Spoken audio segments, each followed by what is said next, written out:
অধম পৃথিবীতে কেউ নেই।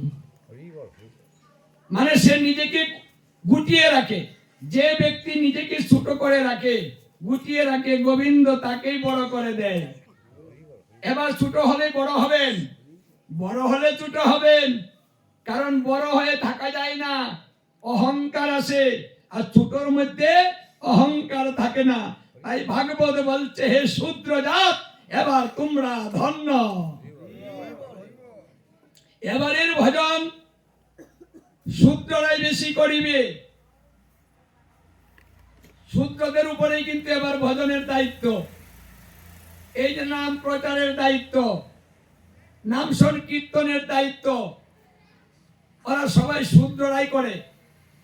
দেখুন তো ভদ্রলোকে কয়টা করে, যারা নিজেকে বড় বংশ বলে দাবি করে, যেমন ব্রাহ্মণ, ক্ষত্রিয়, বৈশ্য, শূদ্র। কয়জন ব্রাহ্মণের বাড়িতে এ নাম যজ্ঞ ভাগবত পাঠ হয়? কয়জন বড় লোক কাস্ত হয়, এটা কীর্তনের দল করে? আপনি ভদ্রলোকের মধ্যে কীর্তনের দল পাবেন, নাম যজ্ঞ পাবেন? করে না। কারা করে? শূদ্ররা করে। এই জন্য ভাগবত বলছে, শূদ্র জাত, এবার তোমরা ধন্য, এবার পূর্ণ সুযোগ তোমরা পেয়েছ। কারণ 3 যুগে তোমাদেরকে অবহেলা করা হয়েছে, ছোট করে রাখা হয়েছে, ধর্মের সুযোগ ছিল না। মানে শূদ্র এত অবহেলিত ছিল, ধর্ম করতে পারতো না, শ্রবণ করতে পারতো না। 3 জাতের সেবা করব, মানে ব্রাহ্মণ, ক্ষত্রিয়, বৈশ্য, ওই 3 জনের সেবা যত্ন করতে হবে শূদ্র জাতে। তারা খেয়ে যা থাকবে তাই শূদ্রের খেতে হবে। যদি ধর্ম কথা কেউ শুনে ফেলে, তার কান লোহার শিক আগুনে দিয়ে গরম করে কান দিয়ে ঢুকিয়ে দিয়ে কানটাকে নষ্ট করে দিত। তুই শূদ্র, তুই শাস্ত্র কথা শুনলি কে? তাহলে শূদ্রের উপরে অত্যাচার কত হয়েছে, অনেক অত্যাচার হয়েছে। আর সেই অত্যাচারের কারণে আমার গোবিন্দ সেটা আর সহ্য করতে পারেননি। তাই আবার যারা অবহেলিত তাদেরকে ধর্ম করার সুযোগ দিয়ে দিলেন। যে ভজিবে সে বড় হয়ে যাবে, যে তেজিবে সে ছোট হয়ে যাবে। এবার মুচিও সূচি হয় যদি কৃষ্ণ ভজে। মহাপ্রভু বললেন, আমরা যাদেরকে ছোট বলি মুচার না, এবার মুচি সূচি হয়ে যাবে যদি কৃষ্ণ ভজে, আর সূচি মুচি হবে যদি কৃষ্ণ তেজে। যে ব্যক্তি কৃষ্ণকে ত্যায্য করবে, ভজন করবে না, সেই ব্যক্তি যদি ভদ্রলোক হয় তবু সে মুচিতেই পরিণত হয়। এই তত্ত্ব ভাগবত প্রকাশ করছে। তাহলে এই যে শূদ্রজাত সুযোগ পেয়েছেন ধর্মের, হেলায় হেলায় এই সুযোগটা নষ্ট করবেন না। যদি কলিকাল চলে যায় তাহলে পুনরায় সেই ধর্মে চলে যেতে হবে যে ধর্মে শূদ্রের কোনো অধিকার ছিল না। এই কলিকালে সুযোগ, কলিকাল গেলে সুযোগ শেষ। তাই আমাদের কর্তব্য, আমাদেরকে যে সুযোগটা দেওয়া হয়েছে, জাতের কোনো বিচার নেই, সমস্ত জাত সবাই মিলে একসাথে বসে হরিনাম সংকীর্তনে অংশগ্রহণ করো। এবার জাত থেকে ভগবানে যাবেন না, ভক্তি দেখে যে হরিনাম করবে তার মধ্যে ভক্তি মিশ্রণ করবে, তার কাছে ভগবান যাবে। আমার গোবিন্দ তার কাছেই থাকবেন, বিচার নেই। এবার বিচারবিহীন ভজন, এই যে সইও না ধৈর্য না, এই যে সোয়াশই রূপ, এবার মহাপ্রভু সেই রূপটাকে কেটে দিলেন। এই জন্য হরিদাসকে নিয়ে যে যবনে কুলে লালন পালন হয়েছে, হ্যাঁ, যে যবন কুলে লালন পালন হয়েছে, তাহলে সেই ব্যক্তিকে নিয়ে একসাথে চলা যাবে না, সমাজ বাদ দিয়েছিল। কিন্তু আমার মহাপ্রভু কিন্তু বাদ দেননি, তাকে নিয়ে সঙ্গ করেছে। তার কারণে সমাজপতিরা সবাই মিলে মহাপ্রভুকে আটক রেখেছিল। হ্যাঁ, যে তুমি সবাইকে নিয়ে সঙ্গ করো, সমাজটাকে নষ্ট করে দিচ্ছ, মান সম্মান কি রইল? আমি হইলাম ভদ্রলোক, সমাজপতি, আমার সাথে আয়া কি একজন ছোট লোক বসতে পারবে? হ্যাঁ, হে জগন্নাথ, তোমার ছেলে সমাজ নষ্ট করলো, সবকিছু একাকার করে দিল, এটা হইল? তুমি তোমার ছেলেকে নিয়ে গ্রাম ছাড়া হও, দেশ থেকে চলে যাও, ওই হরিদাসকে নিয়ে চলেও।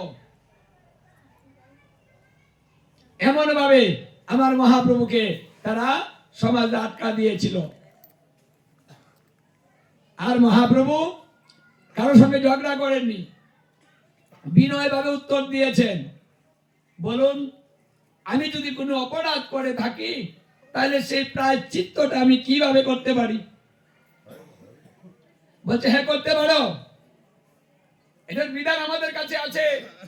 তুমি ভুল স্বীকার করো যে তুমি ভুল করেছ, দোষের কাছে ক্ষমা চাও, আর আমরা একটা প্রায়শ্চিত্তের বিধান করে দিব এই হরিদাসকে নিয়ে চলার জন্য। সে প্রায়শ্চিত্ত করে তুমি পুনরায় সমাজে উঠতে পারো। ঠিক আছে, তাহলে বলুন কি কাজ করিলে সমাজে থাকা যাবে? বলছে 1001 জন ব্রাহ্মণকে ভোজন করাতে হবে। 1001 জন ব্রাহ্মণ, এটা কি কোনো ছোটখাটো করা যায় না? মানে অল্প করে করা যায় না? বলছে না, এটা অনেক বড় পাপ, এইটাই বিধান। মানে তখন বিধান নিজে বানাতো, ওটা শাস্ত্র বিধান নয়। মানে তখন তো পণ্ডিতরা যা বলতো ওটাই শাস্ত্র, বললেই হলো ওটা করতে হবে, যা কর, একটু কিছু করা যায় কিনা? বলছে না, ওটাই বিধান, পারলে কর, না হলে গ্রাম ছাড়। আর কি করতে হবে বলুন? আর 1001 জন ব্রাহ্মণের জন্য 1001টা গড় দিতে হবে।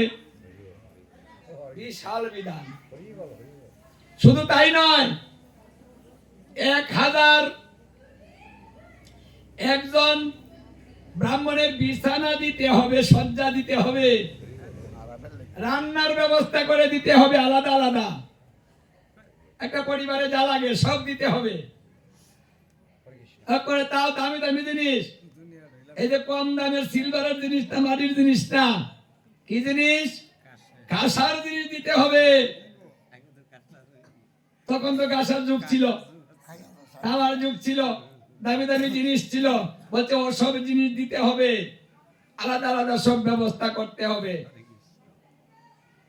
1001টা বুদ্ধি লাগবে, আলাদা বুদ্ধি ছাড়া তো হবে না। হ্যাঁ, এখানে দক্ষিণা দিতে হবে। তারপরেও এই ব্রাহ্মণদের 501 টাকা করে প্রতিজনকে দক্ষিণা দিবে। এটা হলো বিধান। যদি পারো তাহলে করো, না হলে গ্রাম ছাড়ো।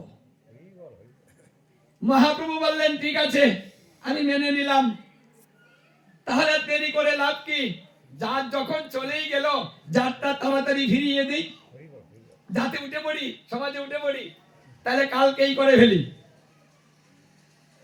বলছে গরিব মানুষ কালকে করে ফেলবে, কোত্থেকে পাবে রে? হ্যাঁ, ব্যাপারটা বুঝলাম না, অত করতেই পারবে না। এই এক ব্রাহ্মণ আরেক ব্রাহ্মণকে বলে, শুন শুন, ওটা সুযোগ, ও কোথায় পাবে এত ব্যবস্থা? এমন একটা বিধান করে দিয়েছি না, এবার একে দেশ ছাড়া করে দিব। কিভাবে জাতের বিচার নাই, হ্যাঁ, এবার ঠিক করে ছেড়ে দিব। ও যদি গ্রাম থেকে চলে যায়, আমাদের ব্যবসাটা ভালো হবে, লুটে ফুটে আমরা কাজ করতে পারি, যেভাবে মন চায় সেভাবে বিধান করে দেই। আর ও বলে এই বিধানটা হয় নাই, ওই বিধানটা হয় নাই, সহজ বিধান দিয়ে আমাদের ব্যবসাটাকে নষ্ট করে দিল। মান সম্মান তো রইলই না। যা, ঠিক আছে, কালকেই আমরা 1001 জন একবারে আসবো। ঠিক আছে, আসেন, আমি ব্যবস্থা করছি। জগন্নাথ মিশ্র মহাপ্রভুকে বললেন, এই নিমাই, তুই যে স্বীকার করলি আমরা গরিব, 10 জন লোক খাওয়াতে পারি না, আর 1001 ব্রাহ্মণকে ভোজন করানো, তাদের সমস্ত কিছু আলাদা আলাদা ঘর দুয়ার করা, ওটা কি সম্ভব? বলছে বাবা তুমি কোনো চিন্তা করো না, সব ব্যবস্থা আমি করে দিব। হ্যাঁ, নিশ্চিন্তায় থাকো তুমি বাবা, দেখো কি করি। দেখুন ব্রাহ্মণ সমাজ, সব ব্রাহ্মণ মিলালো যে কালকে সবাই ঘুম থেকে উঠে, বাড়িতে কোনো রান্না বাড়ি নাই, বাড়িতে মুখও দেবো না, ওর বাড়ি সবাই চলে যাব, ব্যবস্থা তো করতেই পারবে না, ওকে গ্রাম থেকে তাড়িয়ে দিয়ে তারপরে আমরা এসে বাড়িতে সেবা করবো। বাড়িতে করবো ব্যবস্থা। এই জন্য সকাল বেলায় চলে যেতে হবে। এদিকে মহাপ্রভু রাতের বেলায় সচী মাতাকে আর জগন্নাথ মিশ্র বাবাকে বললেন, বাবা মা শুনো, তোমরা আজকে রাত্রে গড় থেকে বেরোবা না, বাইরে যদি কোনো শব্দ পাও তবুও তোমরা উঠবা না, একবারে সকালে উঠতে হবে, তোমরা ঘুমিয়ে যাও। দেখুন মাতা পিতাকে ঘুম পাড়িয়ে দিয়ে এদিকে বিশ্বকর্মাকে আহ্বান করলেন, হে বিশ্বকর্মা তুমি এখানে আসো। বিশ্বকর্মাকে ডেকে এনে তিনি ব্যবস্থা করতে বললেন, বিশ্বকর্মা তুমি 1001টা বাড়ি করে দাও তো। মোবাইলটা বন্ধ করো। 1001টা ঘর করে দিবে, 1001টা রান্নাঘর করে দিবে, মানে প্রত্যেক ঘরে ঘরে জিনিস পরিবারে যা লাগে সব, থালা বাসন ধরে সবকিছু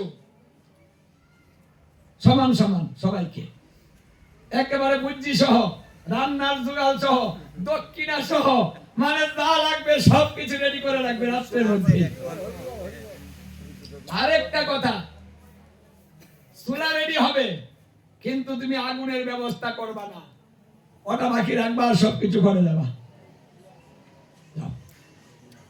ওই বিশ্বকর্মাকে আদেশ দিয়েছে, বিশ্বকর্মা রাতের মধ্যে সবকিছু রেডি করে দিয়েছে। এদিকে গঙ্গাকে ডেকে বলছে, হে গঙ্গা তুমি কোথাও থাকবা না, রাতের মধ্যে সব শুকিয়ে যাবে, জলে যেন কোথায় থাকে না, শুধু হরিদাসের বাড়ির কুয়ার মধ্যে থাকবা, আর কোথাও যেন জল না পাওয়া যায়। গঙ্গাকে আদেশ দিয়েছে, গঙ্গা রাতের মধ্যে চলে গিয়েছে, জল শুকিয়ে দিয়েছে। সকালে বেলায় দলে দলে ব্রাহ্মণ সমাজ আসতে শুরু করেছে। আর মহাপ্রভু জগন্নাথ মিশ্র বলছে, বাবা দেখো তো ঠিক আছে কিনা, মানে ঘুম থেকে উঠে দেখে বাবা এত বড় বড় সুন্দর সুন্দর ঘর দুয়ার করা, আমার এই নিমাই এই রাতের মধ্যে এত কিছু কি করে করলো, হ্যাঁ কি অসম্ভব কাজ সম্ভব করে ফেলেছে। হ্যাঁ বলছে, বাবা গললগ্ন কৃতবাস ব্রাহ্মণ নিমন্ত্রণ হয়েছে, তারা দলে দলে আসবে, তাই আমরা দুজনে রাস্তায় তাদেরকে অতিথিকে বরণ করে নিয়ে আসতে হয়, আমরা রাস্তায় দাঁড়িয়ে থাকবো। ওরা দুজনে গিয়ে রাস্তায় দাঁড়িয়ে আছে, আর দলে দলে ব্রাহ্মণ সমাজগুলো আসছে। যখন দলে দলে আসছে, তারা করজোড়ে তাদেরকে ভক্তি নিবেদন করছেন, হে ব্রাহ্মণগণ আপনারা অতিথি, আপনাদের বিধান মতো, আপনাদের কথা মতো, আমি সাধ্য মতো আমি চেষ্টা করেছি আপনাদের এই বিধানটা পালন করার জন্য। আমি যে ঘরগুলা করেছি আপনারা সকলে দেখুন তো, এখানে 1001টা ঘর আছে, আপনারা যার যার ঘর শেষে বুঝে নেন। অবাক, এটা কি করে সম্ভব রাতের মধ্যে?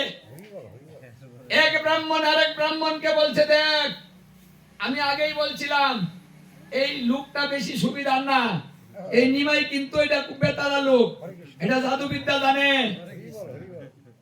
এটা মায়াবী, এটা দেখ জাদু দিয়া মনে হয় সবকিছু করে ফেলছে রাত্রে, এটা মায়ার দ্বারাতে করছে, ওর পিছনে লাগাটা ঠিক হয় নাই, ওর কাছ থেকে দুধ টাকাই ভালো ছিল, বলছে দুধ হইলে হইছে, পাইলাম তো এইগুলো আমরা, হ্যাঁ না, তে সবাই যার যার ঘর বুঝে নিয়েছে। বলছে দেখুন আপনারা সবকিছু ঠিক আছে দেখেছেন? বলছে হ্যাঁ সব ঠিক আছে। হয় তাহলে স্নানটা করে আসুন, কারণ সকালে স্নান না করে কোনো কর্ম করিতে নেই। স্নান ছাড়া যে ব্যক্তি কর্ম করে সমস্ত দেবতা তাকে অভিশাপ প্রদান করে। এই যে এখানে শিক্ষণীয় মায়েরা যারা রান্না করেন সকালে শীতের মধ্যে ঘুমতে উঠে জুতা মোজা ভাই দিয়া, মোজা পায়ে দিতে পারেন কিন্তু জুতা পায়ে দেওয়া যাবে না। সকালে স্নান করবেন, স্নান না করে রান্না করবেন না, সেই রান্না স্বামীকে দিবেন না। রান্না স্নান করে করতে হয় পবিত্র হয়ে। এখানে মহাপ্রভু সেই কথাটাই বলছে, যাই চল চল চল সবাই যাই স্নান করে আসি। হ্যাঁ ভেবেছেন